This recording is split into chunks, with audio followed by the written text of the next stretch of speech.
These Asians were brought by British here to Uganda. Therefore, the British and those, they are responsible to look after those Asians.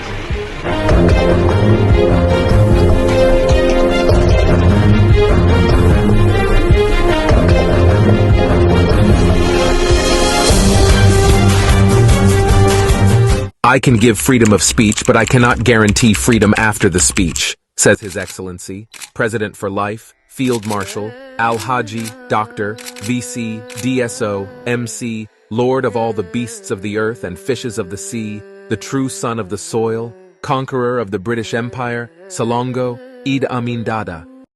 On August 5th, 1972, a year after taking over power through a military coup, Amin Dada, who was then the president of Uganda, announced a decree that ordered the expulsion of the Asian community from the country. The decree gave Asians, primarily of Indian and Pakistani descent, 90 days to leave Uganda.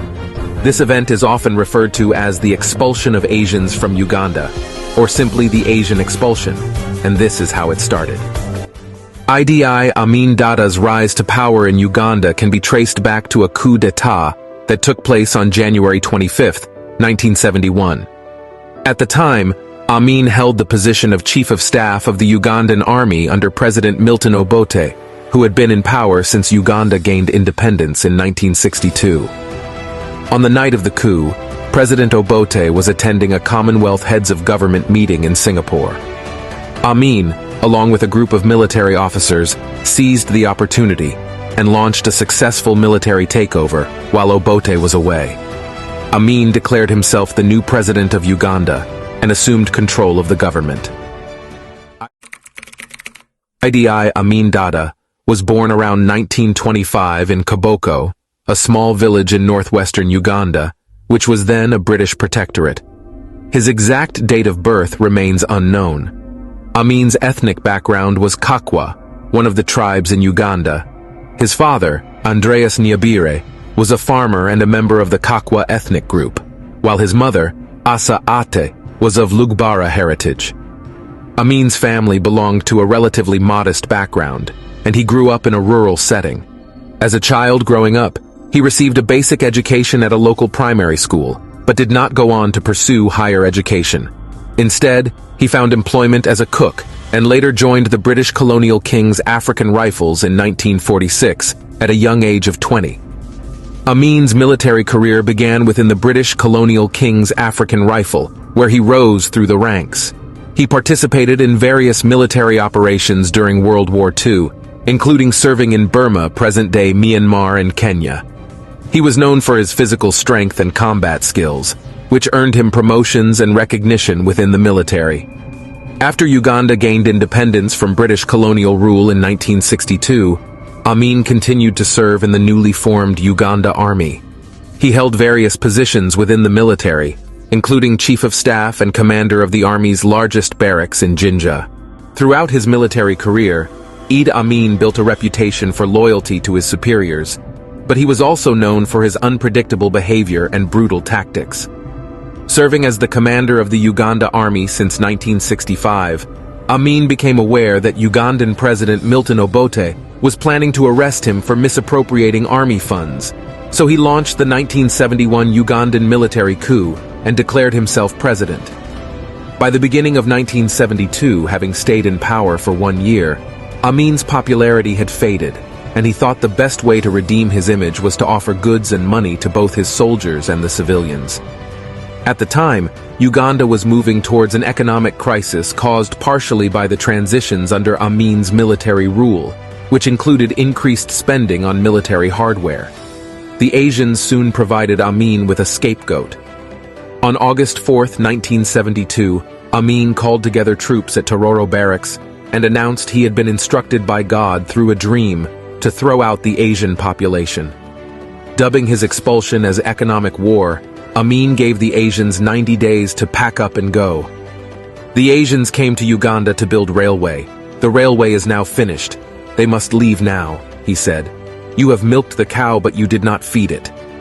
Describing the Asians as bloodsuckers and parasites, Amin claimed that the Asians were wealthy, had exploited the economy, discriminated against Africans, and kept their account books in Hindi and Gujarati languages to hide irregularities from government. We are determined to make the ordinary Ugandan master of his own destiny, and above all, to see that he enjoys the wealth of his country. Our deliberate policy is to transfer the economic control of Uganda into the hands of Ugandans for the first time in our country's history. Upwards of 50,000 Asians left Uganda between the announcement of the expulsion and the November deadline, leaving just a small Asian population behind. The majority of the British passport holders, about 29,000, were granted entry into the UK. Many of those rendered stateless or with undetermined nationality were resettled in Europe and North America. After reception in camps in various parts of Europe, some 6,000 people in this position were resettled in Belgium, the Netherlands, Denmark, Norway, Sweden, Austria, and Switzerland. Canada accommodated around 6,000 people, including some British passport holders, and the USA about 1,500.